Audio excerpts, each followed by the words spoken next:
Christopher Nolan has an advanced understanding of film as a medium. For just his second feature film, he made Memento, and just listen to him try to explain it. So, okay, what do you have? You have the beginning of the film here. What's the best way to draw it? The best way to draw it is as a hairpin, like that. That's basically the end of the movie. This stuff is the black and white stuff. This is color. And this is running backwards as a series of jumps. And what we do is we cut between the two the whole way through. So we alternate scene here, scene there, scene there, scene there, scene there, scene there, and they meet towards the end of the film. But then within this, you have flashbacks to a different timeline, which is actually even earlier, somewhere around there. Also within this, you have flashbacks to an earlier time, also somewhere within there. Yeah, not confusing at all. But it works. We love and attempt to understand Nolan's movies because they're fascinating and ambitious. Every film he makes, he tries to advance the medium while staying true to its roots. He escalates tension through intercutting scenes, and he rearranges the story for maximum possible impact. And he does this because he understands the rules of cinema and how to break those rules. In 2006, Nolan made The Prestige, a movie that acts as one of his first meta-commentaries on film as a medium. He structures the movie like a magic trick, but he also uses the tricks within the film as a metaphor for the film itself and its classic 3-act structure. Every magic trick consists of 3 parts, or acts. The first part is called the pledge. Nolan's pledge comes at the beginning of the movie with the fates of both magicians revealed in present day. The second act is called the turn. The turn, or midpoint of the screenplay, comes with the development of the transported man, Borden's legendary trick. The hardest part. The part we call the prestige. Finally, the prestige is revealed when we return to the present and find out the twist of the movie. If Nolan arranged the film in chronological order, then it would be significantly less exciting and shocking. He twists the movie into a dreamlike state. The film takes place over a number of years, cutting between the perspectives of the 2 protagonists.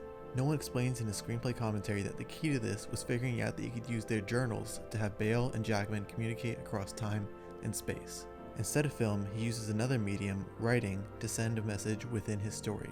But the culmination of this theme of space and time in film is Inception, the movie that changed the way we interpret movies with the debate about the top at the end of the movie. The movie has the characters manipulating the dream space of another person, which is exactly the way that movies work. The collective experiences of watching a movie play out on a dark screen is possibly the closest thing we currently have to sharing dreams with one another.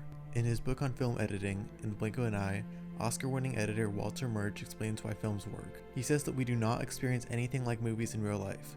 In reality, we experience life as a continuous stream of consciousness with uninterrupted images. Films should be inherently confusing if we didn't have another type of experience, but we do. Dreams. Our dreams cut from place to place, and we accept our fate, not questioning how we got there. Nolan uses this very idea to cleverly blur the line between dream and reality in his film. When we cut to Ellen Page and Leonardo DiCaprio, we assume that they are still in reality.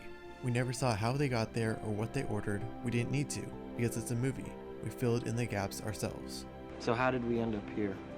Well, we just came from the, Think about it, Ariadne. How did you get here?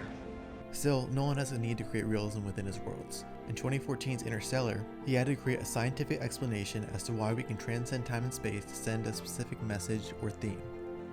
Love is the one thing we're capable of perceiving that transcends dimensions of time and space.